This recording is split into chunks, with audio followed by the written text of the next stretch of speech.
Como Andrea decía que Córdoba hace punta en agroeducación, vamos a darle prioridad a Daniel Urcía hablando de Córdoba.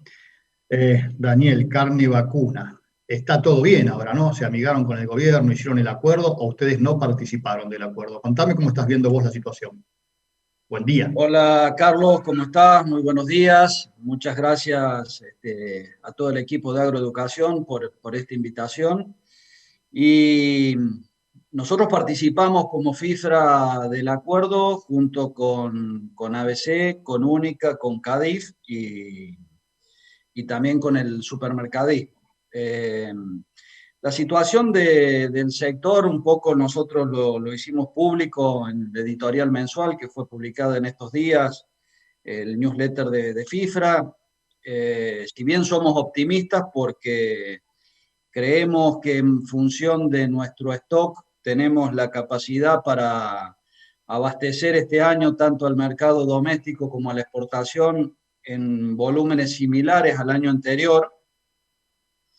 No por ello dejamos de alertar sobre algunas luces amarillas que durante todo el año van a ser alertas que hay que estar muy atentos porque pueden llegar a generar problemas. La primer faena del año, enero, ha sido muy baja, yo te diría que una de las más bajas de este siglo, con un promedio diario de menos de 50.000 cabezas, lo cual es muy bajo en un sector donde es absolutamente dependiente del volumen de producción. Cuando se te cae el volumen, en los costos te impactan severamente. Entonces, esta situación de repetirse en el tiempo va a llevar a poner en evidencia los problemas que el año pasado fueron disimulados por el alto nivel de actividad. Todo el impacto de COVID, personal, de situación de riesgo, que es solventado absolutamente por los empleadores, mayores costos de distribución, todos esos mayores costos se disimularon por la mayor escala, por el mayor volumen de producción. Este año, cayendo ese volumen, eso va a hacer mucho ruido, hay que estar atento. Hemos renegociado la finalización de la paritaria con la Federación de la Carne. Yo creo que ha sido una negociación donde ambos salimos insatisfechos, o sea que fue buena, y nuevamente lo vamos a renegociar porque comienza el periodo a partir del 1 de abril. Pero esta situación de caída de faenas va a ser un condicionante que seguramente va a llevar a que la negociación sea larga, yo creo, y muy conversada. La caída del consumo interno tiene que ver con una caída del poder adquisitivo, una recomposición de precios que era necesaria. Nosotros lo veníamos diciendo a finales del año pasado. La recomposición del precio ganadero es lo que te asegura en el mediano y largo plazo que haya oferta. Si vos tenés precios bajos de hacienda, sos feliz, pero es circunstancial porque eso te va a generar una mayor oferta, mayor producción y baja oferta en el mediano y largo plazo. Entonces, la recomposición de precios ha sido buena, sabemos que lleva aparejado una caída del consumo en lo inmediato, una búsqueda de sustitutos. Las recomposiciones salariales que hacía referencia entre marzo y abril van a ayudar a recuperar ese consumo, pero vamos a tener que transitar un febrero y un marzo de baja actividad, que también la baja actividad viene vinculada con la exportación. Estamos en pleno proceso de año nuevo chino, ahí caen fundamentalmente las ventas. China, a mi criterio, puede haber llegado a su techo de importación de carne, con lo cual vamos a ver volúmenes de compras similares con precios deprimidos, que ya es lo que vimos el año pasado. El 2020 se caracterizó por una caída en torno a 30% en cuanto a los valores de exportación. Europa se está recuperando por estos momentos, pero cerró todo el 2020 muy, muy bajo, lo que es cuota Hilton, por allí las cortes de mayor valor, Estados Unidos traccionando, y eso nos lleva a que vamos a tener que redoblar esfuerzos para trabajar sobre otros mercados que se vienen haciendo negociaciones, pero que son acuerdos sanitarios que lleva su tiempo. Lo de China, siendo el principal destino de nuestras exportaciones, es preocupante porque la política en cuanto a los controles relativos al COVID es absolutamente impredecible. Suspenden empresas, envían alertas de presencia de rastros de COVID en cajas, que sabemos que, o está comprobado científicamente, que no tiene efectos en la salud. Y por otro lado, por ejemplo, SENASA envió el año pasado, por el mes de mayo, una lista de plantas nuevas que China se había comprometido a responder por escrito en 20 días de presentado, y a la fecha estamos sin respuesta. Nos consta que desde el gobierno argentino, SENASA, Cancillería, Consejería Agrícola, se hacen gestiones, pero bueno, la última palabra es de China y así estamos. Entonces, estas situaciones, a una caída en la actividad y a una pérdida de competitividad del sector exportador, te hace difícil programar la actividad, porque si aparece un suceso de estos, de suspensión, por razones de COVID, que no son razones de índole productivo o de índole sanitaria, puede dejar muy mal parado a las empresas con, con efectos impredecibles, porque hoy para una empresa exportadora donde más del 70% del destino es China, parar con ese mercado implica una caída sustantiva en su volumen de producción. Eso a grandes rasgos, Carlos, un resumen rápido y sintético de lo que ha sido el 2020 y de lo que pinta para el 2021. Daniel, yo que sé que te tenés que ir, por eso te hago todo junto a las preguntas y después también Antonio seguramente te va a agregar algo. Pero a ver, la caída de faena, explícame un poquito a qué se debe según tu criterio. Lo otro que me tenés que explicar es, por lo que me dijiste, estás esperando un aumento del consumo para el 2021. Recordemos que es un año de elecciones, habrá que ver cómo se genera ese aumento del consumo. También estás previendo un nivel de exportaciones similares al año anterior, al 2020, pendiente de lo que pasa en China. Hablaste de la pérdida de competitividad. Hoy la Argentina, si no me equivoco, debe ser el país más caro de la región en cuanto a valor de su carne en términos internacionales. Y lo otro que te quería preguntar, porque lo mencionaste muy al pasar, pero a mí siempre me hace ruido eso, que es el acuerdo laboral al que llegaron no dejó conforme a ninguno de los dos, lo cual decís que es bueno, quiere decir que fue un acuerdo en donde los dos sacaron parte de lo que iban a buscar. Ahora, es un año de elecciones, ¿no te preocupa lo que pueda pasar también en materia laboral, con sindicatos que son complicados? Bueno, voy a intentar responderte en la ráfaga de preguntas. Eh, exportaciones. Espera, que me quedan dos más, porque así no te me escapas. El tema cueros, que no lo planteaste, me parece que también vale la pena que digas algo. Y después el tema impositivo, que tampoco lo planteaste.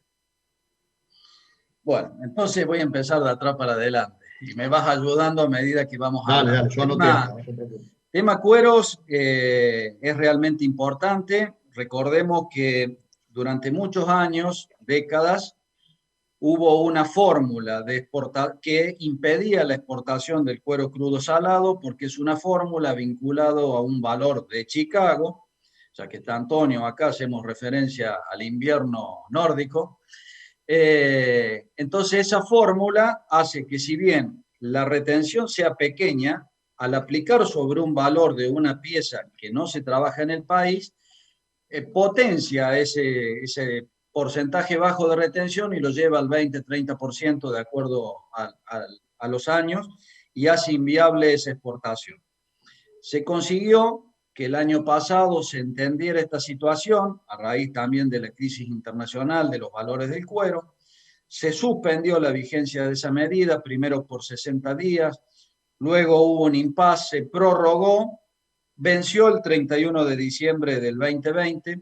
Estamos haciendo gestiones para que nuevamente se promueva esa norma que permite exportar sin la aplicación de esa forma. ¿Qué ocurre en estos espacios entre la vigencia de la norma y la salida y la nueva? Rompe todo esquema exportador.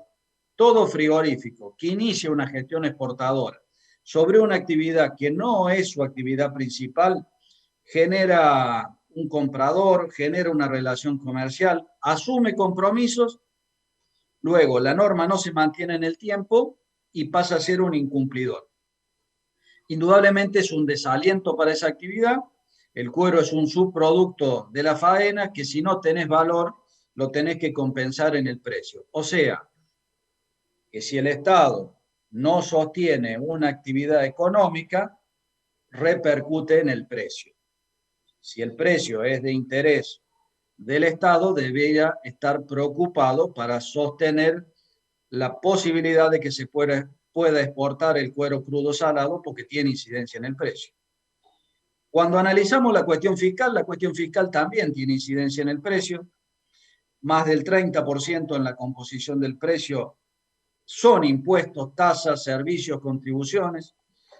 Es el mayor aportante en la composición del precio. Y obviamente hay impuestos que inciden en mayor medida y otros en menos. Ingresos brutos es uno de los más distorsivos, lo hemos trabajado desde hace tiempo, intervienen todas las provincias, no hay acuerdo nación-provincia, nada podemos hacer con ingresos brutos. Y hay otros pequeños aspectos que son de índole nacional, que desde FIFRA venimos planteando, como es la reducción de la alícuota para el servicio de faena. Como todos saben, carnes tiene un régimen especial de una alícuota de IVA reducida al 10,5%. Pero el servicio de faena está grabado al 21% y eso genera una pequeña distorsión, fundamentalmente para los matarifes, y eso también va a precio. Y eso lo hemos explicado hasta el hartazgo, gestión de gobierno anterior, actual, a nivel de ejecutivo, a nivel de legislativo, pero claro, no tiene que ver con la coyuntura eso, entonces nadie le interesa. Generalmente se atiende lo urgente. Seguimos insistiendo con eso y esperemos en algún momento corregirlo. ¿Qué va a pasar con el consumo? Yo espero no una suba del consumo en términos de superar los 50 kilos por habitante. Yo espero una recuperación del consumo medido sobre enero. A ver, yo creo que el consumo de los 50 kilos por habitante es un excelente consumo. Creo que hay que tratar de sostenerlo, no de aumentarlo. Porque tenemos que comprender que hoy las otras carnes, aves y cerdos, participan de la dieta. El consumidor argentino del 2020 no es el mismo consumidor que hace 50 años atrás, busca una dieta más equilibrada, por supuesto que la economía lleva también a elegir productos de menores precios, con lo cual sostener 50 kilos me parece que es un buen número, hay que trabajar sobre eso y empezar a vender la carne. Nosotros prácticamente nunca hubo necesidad de promocionarla, porque es un producto muy querido por el pueblo argentino, pero a diferencia de nuestros competidores, Roberto ya está escuchando el desarrollo que ha hecho Aves sobre algunos productos en rebozados, en presentación, en packaging, nos ha sacado una ventaja fenomenal y en carne vacuna vamos a tener que trabajar al respecto. Y viene el cerdo con muchas posibilidades de seguir creciendo, con lo cual la competencia que vamos a tener va a ser realmente importante. En cuanto a la exportación, que era otra de las preguntas que me hacía, yo digo que tenemos un stock suficiente para sostener los volúmenes de exportación del año pasado. Ahora, sostenerlo va a depender un poco también de la competitividad que hicimos mención. Hoy bien vos decías, el precio del novillo argentino en dólares es uno de los más altos de la región, solo está por debajo del novillo de San Pablo, pero en el resto de las regiones de Brasil hasta 20 centavos por encima. Esta situación en términos de la competitividad te va erosionando. Recordemos que en el mundo eso se arregla con el tipo de cambio. Se arregla con tipo de cambio, se arregla sacando retenciones. Porque no te olvides que el dólar de tipo de cambio, si le sacas el 9% de retenciones, recuperás algo de competitividad, que de hecho hemos trabajado y lo seguimos haciendo y hemos elevado propuestas que tienen que ver con un cambio en la composición de las retenciones. El problema histórico de las retenciones es que no van al compás de la economía mundial. No hay timing de parte del Ejecutivo. Entonces, a veces vos podés pagar esas retenciones, el negocio lo da, y otras no lo da, y la no corrección a tiempo, empezás a perder negocio y empezás a perder mercado, con lo cual te genera un efecto muy perjudicial y que le hace mal no solamente al sector, sino también al país, porque hoy las divisas está reconocido por todos que las necesitamos, la cadena de carnes en su conjunto generó más de 3.000 millones de dólares, con lo cual es una cadena que aporta absolutamente divisas y yo creo que hay que estar con todos los sentidos puestos para evitar que se causen estos perjuicios. Con respecto a lo salarial, yo creo que bien, como vos decís, al ser un año político, al necesitar alguna recuperación en cuanto al poder adquisitivo, va a ser un año complicado en materia salarial, por eso hice referencia a que vamos a tener que conversar y mucho. Creo que tanto la Federación de la Carne que conduce Fantini como el sector empresario, representado por todas las entidades, tenemos un nivel de diálogo maduro y responsable. Creo que vamos a llegar a un entendimiento, pero va a ser un proceso a lo largo de todo el año. Hemos logrado cerrar lo que quedaba pendiente el año pasado.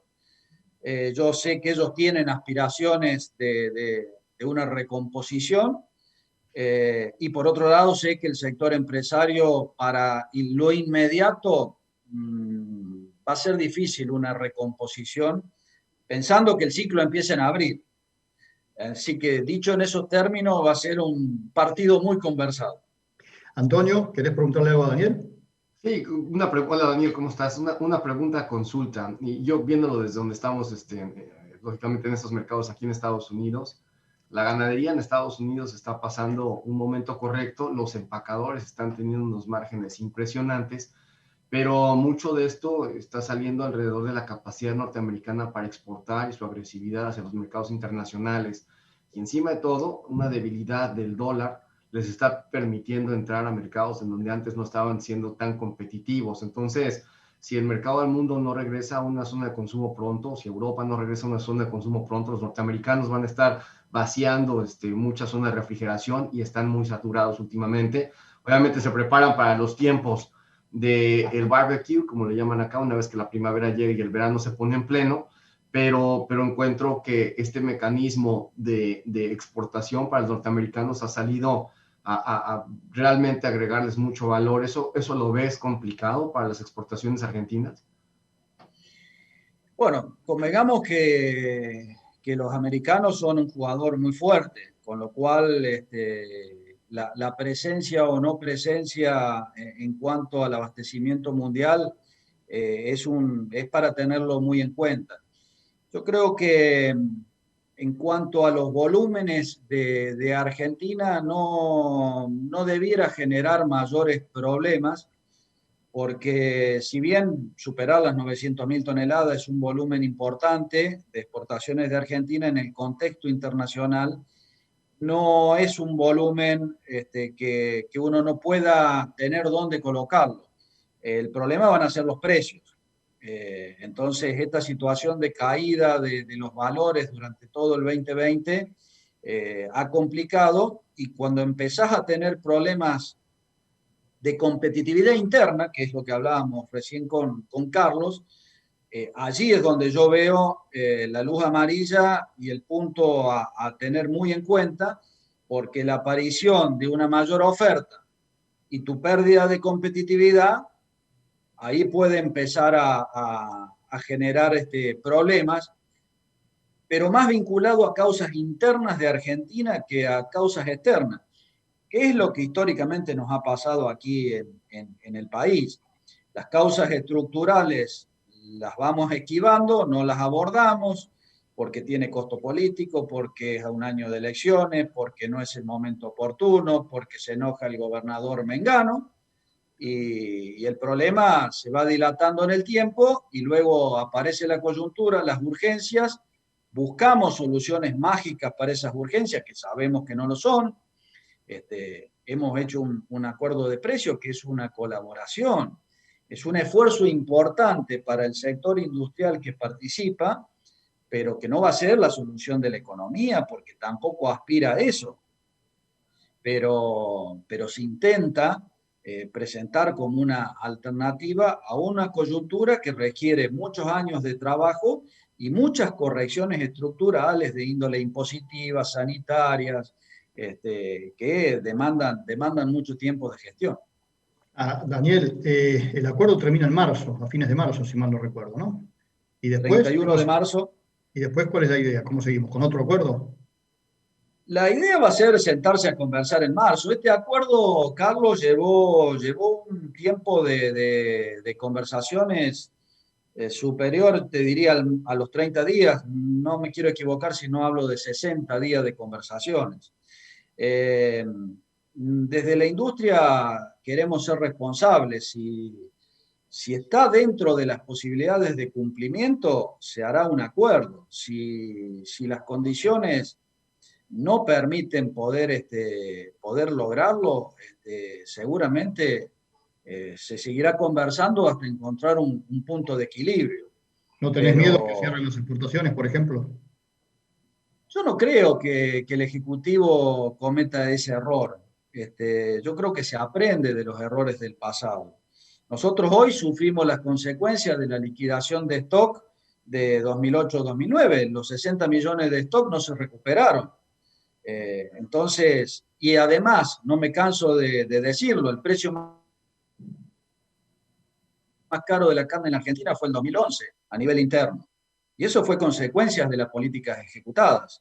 Entonces, lo que tenemos que hacer es hacer crecer la oferta. Hoy estamos trabajando, hemos hecho llegar algunas propuestas que tienen que ver con mejorar las condiciones de inversión, de oferta. Estamos trabajando con el Consejo Agroindustrial de Argentina, también aportando propuestas, y con la Mesa de las Carnes, con tu amigo Dardo, estamos en conversaciones permanentes con todo el Ejecutivo.